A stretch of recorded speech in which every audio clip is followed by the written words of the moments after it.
Eto na nga sa wakas yung pinadala sa atin ni seller na side mirror. Ito po yung best selling na side mirror ngayon. Complete set na po ito.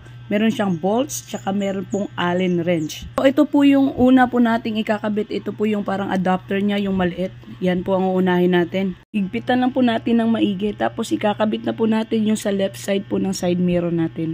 Ayan na po. Tapos dyan po na part, isigpitan lang po natin para hindi po siya gumalaw.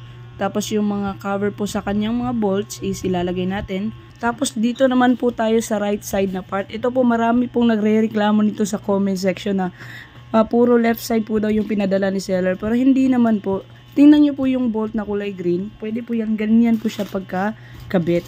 Okay lang po talaga na ganyan po siya pagkakabit kasi natatakpan naman po ng cover ng mga bolts. Tsaka ito na po yung finished product.